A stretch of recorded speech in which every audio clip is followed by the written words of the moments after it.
இன்றைக்கி வரமகாலட்சுமி விரதம் பற்றி வீடியோ பண்ண போகிறோம்ல. ஆமாம், கர்நாடகாலலாம் வந்து 5ஆம் தேதி கொண்டாடுறான். நீங்கள் சொல்லுவீங்க என்ன டேட்டுன்னு. ஸோ அதனால் அந்த விரதத்தை பற்றியும் அந்த பூஜையை பற்றியும் உங்கள்கிட்ட கேட்கலான்னு நினச்சேன். கேட்கும்போது அப்படியே இந்த வெள்ளிக்கிழமை பூஜையிலையும் அப்படியே காமிச்சுட்டே பேசலாம் அப்படின்னு நினச்சேன். இந்த ஆடி மாதம் இல்லையா, ஆடி மாதம் வெள்ளிக்கிழமையில் நெல்லிக்காய் மாலை போடுவேன், காமிச்சிருக்கேன் நான். ஸோ அந்த மாலையை கட்டிட்டு அப்படியே உங்கள்கிட்ட கொஷின்ஸ் கேட்கலான்னு நினச்சேன். ஓகே, நெல்லிக்காய் மாலையா? ஆமாம், சொல்லு. நீங்கள் வரலட்சுமி விரதம் கதை சொன்னீங்களே, எனக்கு இந்த கதையை சொல்லுங்கள். வரமகாலட்சுமி வரலாறு. அதுக்கு முன்னால் எப்போ வந்து இந்த வரலட்சுமி நோன்பு விரதம் இருக்கிறது அப்படின்னா, ஆடி மாதத்தில் வர கடைசி வெள்ளிக்கிழமை இல்லைன்னா ஆவணிக்கு கடைசி பௌர்ணமி இருக்கு இல்லையா, அதுக்கு முந்தைய வெள்ளிக்கிழமை, ரெண்டில் ஏதாவது ஒன்று எடுத்துக்கலாம். இது தவிர இது ரெண்டில் முடியல அப்படின்னா எல்லா வெள்ளிக்கிழமையும் பண்ணலாம். ஒரே ஒரு கண்டிஷன், சுக்லபட்சமாக இருக்கிறதா பார்த்துக்கணும், வளர்பிறையாக பார்த்துக்கணும். அமாவாசைக்கு அப்புறம் அது வந்து 15 நாளைக்கு வளர்பிறை. ஸோ அதில் ஏதாவது ஒரு வெள்ளிக்கிழமையை செலக்ட் பண்ணிக்கலாம். இது வரமகாலட்சுமி வரலாறு என்ன அப்படின்னா, ஒரு காலத்தில் சிவபெருமானும் பார்வதியும் சொக்கடா நாடின்னு இருந்தான். சொக்கடா நாடின்னு இருக்கும்போது பார்வதி கை ஓங்கிகிட்டே இருக்க விளையாட்டில் பார்வதி கை ஓங்கிட்டு, ஆமாம், ஜெயிச்சுட்டே இருக்கா. சிவபெருமான் தோத்துட்டே இருக்கார். அவர் பார்வதியை பார்த்து கேட்குறாரு, என்னமோ எனக்கு சந்தேகமாக இருக்குது, கணக்கில் என்னமோ பண்ணுறேன், எனக்கு டவுட்டாக இருக்கே அப்படிங்கிறார். இப்போ பார்வதி சொல்ல, அப்படிலாம் ஒன்றும் இல்லை, நேர்மையாக தான் போயின்னு இருக்கு, விளையாடுங்க அப்படிங்கிறான். அப்படி போயிட்டு இருக்கா. திருப்பி வந்து பார்வதி ஜெயிச்சுட்டே வரா. அப்போ சிவபெருமான் என்ன சொல்கிறான்னா, சரி, எனக்கு என்னமோ சந்தேகமாக இருக்குது, பேசாமல் ஒரு நடுவர் வச்சுட்டுலாம், இந்த கேமுக்கு நடுவர் ஒன்று வச்சுட்டுலாம் அப்படின்னா பார்வதி சரி வச்சுக்கலாம். அப்போது சித்திரநேமியை கூப்பிட்றாரு. சித்திரநேமி யாருன்னா சிவகணங்கள் அப்படின்னு சொல்லுவாள். இந்த சிவகணங்களில் ஒருத்தி வந்து இந்த சித்திரநேமி. அவன் வந்து எப்போவுமே சிவபெருமானுக்கு தான் சப்போர்ட் பண்ணுவான். அவளை நடுவராக உட்கார வச்சார். நடுவராக உட்கார வச்சோன்னே சித்திரநேமி கணக்கெல்லாம் மாற்றி மாற்றி சொல்லி சிவபெருமான் விளையாட்டை வந்து ஜெயிக்க வச்சுருவார். பார்வதிக்கு டவுட் ஆகிடும், சித்திரநேமி ஏமாத்துறான்னு சொல்லிட்டு சித்திரநேமியை சமைச்சிருவார். அழ ஆரம்பிச்சிருவா சித்திரநேமி. அப்புறம் அவளுக்கு சப்போர்ட்டாக சிவபெருமான் போய் பார்வதிக்க, பாவம் அவன் என்னக்கா வந்தா அவளுக்கு ஒரு விமோசனத்தை கொடுக்கணும், அவள் என்ன பரிகாரம்னு சொல்லணும்னா, ஒன்றும் இல்லை, கீழே பூலோகத்தில் சாருமதிக்கு நான் ஒரு விரத முறையை சொல்லி கொடுத்துருக்கேன். அந்த விரத முறையை வந்து பார்த்தாலே போகிறோம், என்னென்ன பாவங்கள் இருக்கோ அதெல்லாம் நீங்கிடும், சுபிக்ஷம் வந்துடும் அப்படின்னு சொல்கிறான். சரி, சிவபெருமான் வந்து சரி போய் சாருமதி என்ன பண்ணுறான்னு பாரு அப்படின்னு அனுப்பிச்சி வைப்பார். அது என்ன அப்படின்னா, பூலோகத்தில் சாருமதின்னு ஒரு இளவரசி. அவள் அம்மா அப்பா வந்து ராஜாராணி. ஒரு நாள் அந்த அரண்மனைக்கு ஒரு வயதான மூதாட்டி வந்து இந்த ராணியை பார்த்து, இந்த வரலட்சுமி நோன்பு எப்படி இருக்கிறது அப்படின்னு சொல்லி கொடுக்கலான்னு வரா. எங்கே அரண்மனைக்கு வரா. அந்த ராணி வந்து அவ்வளோ சரியாக வந்து வரவேற்கல, அவ்வளோ பெருசாக கண்டுக்கல. அந்த இதில் வந்து இந்த மூதாட்டி வந்து அந்த சோகத்தில் அப்படி வெளியே வரா. வெளியே வரும்போது சாருமதி பார்க்குறான். சாருமதிங்கிறது இளவரசி.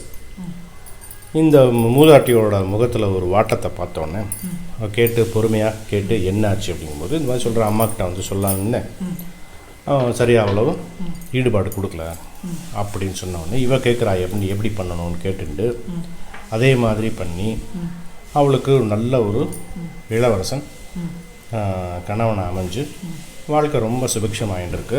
அதே நேரத்தில் அவள் அம்மாவுக்கு வந்து ரொம்ப கஷ்டங்கள் வந்து, அவள் அப்பா நாட்டை இழந்து அம்மாவும் அப்பாவும் காட்டுக்கு போய் ரொம்ப கஷ்டப்படுறான்.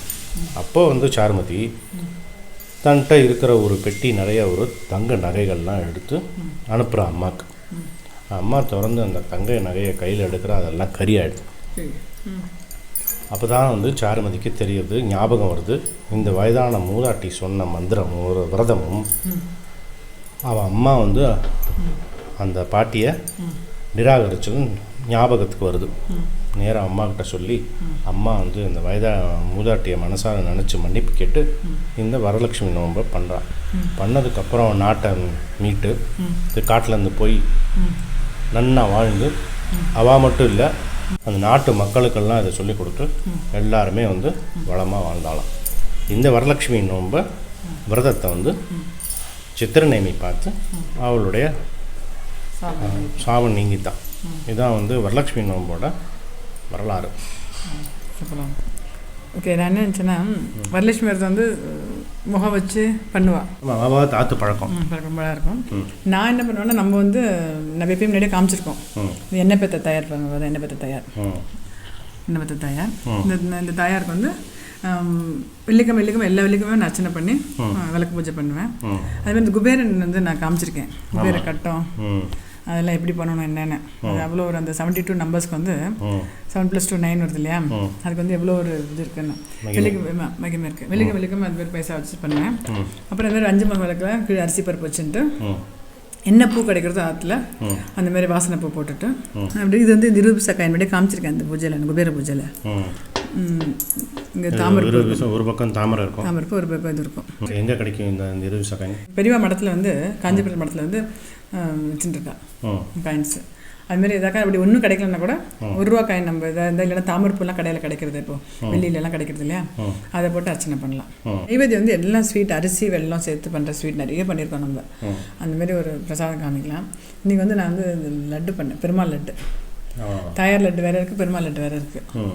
அது அந்த வந்து தீபாவளி ஸ்வீட்ஸ் இதில் இருக்குது, காமிச்சிருக்கோம். ஆமாம், இந்தமாரி ஸ்வீட்ஸ் வெத்தலை பார்க்க பழம். நான் ஆடி மாதம் மட்டும் ஒரு வெள்ளிக்கிழமையும் நான் வந்து என்ன பண்ணுவேன், அது நெல்லிக்காய் மாலை போடுவேன். நெல்லிக்காய் மாலை போட்டுட்டு என்ன பண்ணுவேன், கோவில் தயார் சன்னதியில் போயிட்டு தயார் சாத்திடுவேன். அது கோவிலில் எடுத்துட்டு வா, கோவிலில் எடுத்துட்டு சாத்திட்டு வந்துடுவேன் நான்.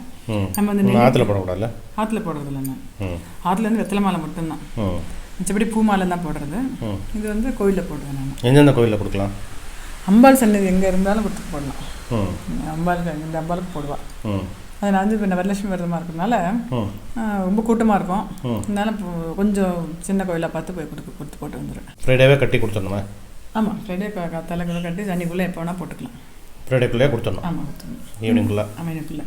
நம்ம எப்பயுமே சொல்லியிருக்கோம்ல வெத்தலை பாக்கு எப்படி கொடுக்கணுன்ட்டு, நவராத்திரி வீடியோவில் சொல்லியிருக்கோம். ஆமாம், தேங்காய் வெத்தலை பாக்கு, பழம், கண்ணாடி, சீப்பு, ஒரு மருதாணி எல்லாம் வச்சு ஆற்றுல வர குழந்தைகளுக்கும் பெரியவாளுக்கும் கொடுக்கணும். ஸ்வீட் பண்ணுறது. ஆமாம், இன்றைக்கி லட்டு பண்ணியிருக்கேன். இது லட்டு தவிர வேறு என்னென்ன பண்ணலாம்? சக்கரை பொங்கல், அக்கார வடிசல், அவல் புட்டு. சில பேர் மாவளுக்கு ஏற்றுவா. மாவளுக்கு எப்படின்னு காமிச்சிருக்கோம். மாவளுக்கு அதுமாதிரி ஏதோ என்ன நம்மளால் முடிகிறதோ நம்ம சக்திக்கு ஏற்றாப்புல பண்ணிவிட்டு அம்பாவை வந்து நம்ம வந்து சேர்க்கறது விசேஷம்.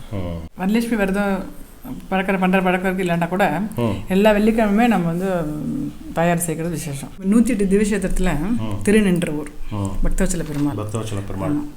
அங்கே வந்து அங்கே இருக்க எண்ணெய் பெற்ற தயார். இப்போ லாஸ்ட் டைம் கோவில் போயிருந்தபோது கொடுத்தாவா ஆனுங்க. அது குபேர கட்டமும் அங்கே இருக்குது. இப்போ போட்டு அந்த இது அந்த கிடைக்கிறது அங்கே. இது வந்து இந்த வெள்ளிக்கிழமை பௌர்ணமி பண்ணுவேன். நான் எல்லா வெள்ளிக்கிழமையும் பண்ணிவிடுவேன். ஒரு 9 எப்படி வைக்கணும், எப்படி கோலம் போடணும்னு காமிச்சிருக்கேன். அந்த மாதிரி போட்டு அந்த இது பண்ணிவிட்டு சில பேர் வேணும் அந்த கோயிலே கொண்டு கொடுத்துருவேன். நான் எப்போ முடியுதோ போகிறோமோ கொண்டு கொடுத்துருவேன் நான். சரி, இதில் என்ன பண்ணணும்னு போட்டிருக்கா இல்லையா? எல்லாம் டீட்டாக போட்டிருக்காங்க. அந்த கட்டிட்டு பாருங்க.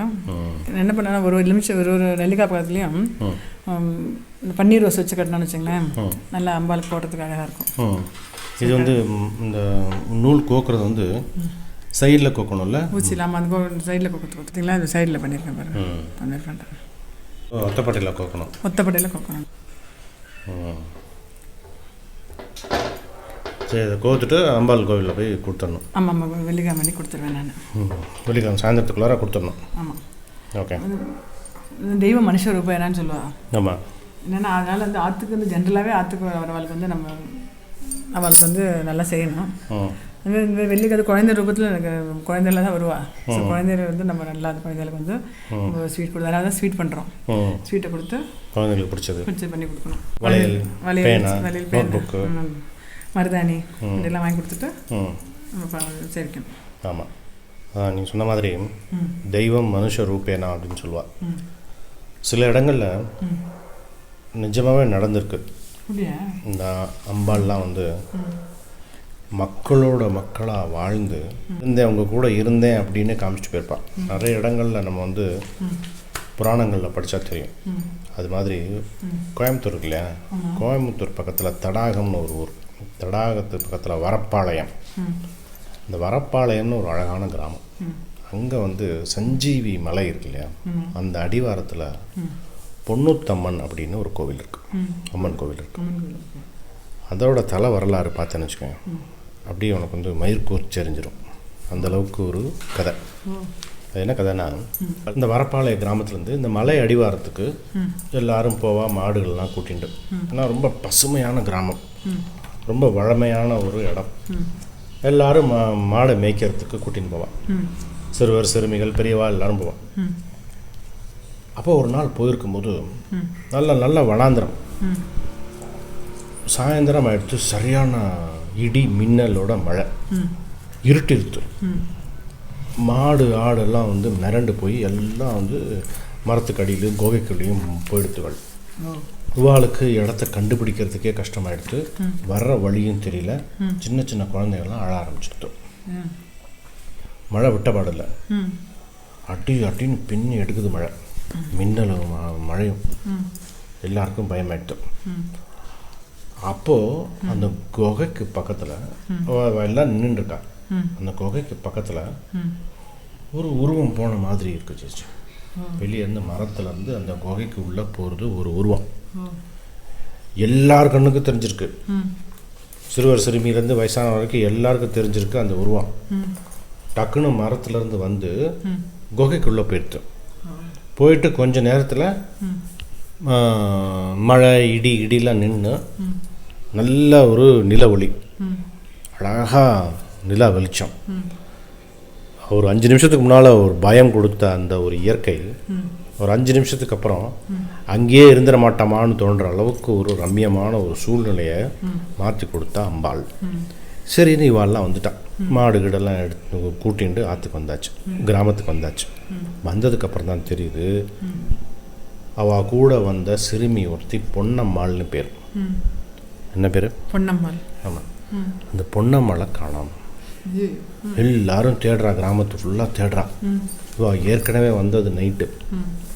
எல்லாரும் தேடி எல்லாரும் வீட்டிலேருந்து வாசலுக்கு வெளியே வந்து பேசின்னு இருக்கா, என்ன பண்ணுறது, இப்போ திருப்பி காட்டுக்கு போகணுமே அப்படின்னு. சரி எல்லோரும் சேர்ந்தே போவோம் அப்படின்னு பேசின்னு இருக்கும்போது ஒரு அசரீரி, ஒன்றும் பயப்படாதீங்க, காலம்பரை நீங்கள் அந்த குகை இங்கே எந்த இடத்துல நீங்கள்லாம் ஒளிஞ்சுட்டு இருந்தீங்களோ மழைக்கு பயந்து அங்கே போய் தேடுங்க, நான் வந்து சுயம்புவாக இருக்கேன் அப்படின்னு சொல்லிட்டு நான் தான் பொன்னம்மாள் அப்படின்னு சொல்கிறான். எல்லாருக்கும் மிரண்டு போயிடுறாங்க. எல்லாரும் பொன்னம்மாள் குரல்லையே பேச்சு வருது. சரின்னு அடுத்த நாள் காலம்புரை எல்லாரும் கிளம்பி போனால் இன்னொரு ஆச்சரியம் என்னென்னா, அவங்க அவள் சொன்ன அந்த பொன்னம்மாள் சொன்ன இடத்த கண்டுபிடிக்க முடியல. பெரிய வனாந்திரம், அது கண்டுபிடிக்க முடியல. எந்த குகைன்னு அவளுக்கு தெரியல. தேடிட்டு இருக்கா. அப்போ அந்த கூட்டத்தில் இருக்கிற ஒரு சிறுமி, எனக்கு தெரியும் வாங்க நான் காமிக்கிறேன், கூட்டிகிட்டு போயிட்டு இந்த குகை தான் அப்படின்னு சொல்லிட்டு அவெல்லாம் போயிட்டு திரும்பி பார்க்குறான். அந்த சிறுமி இல்லை, அதான் அம்பாள். அதான் வந்து பொன்னம்மாள் அப்படின்னு.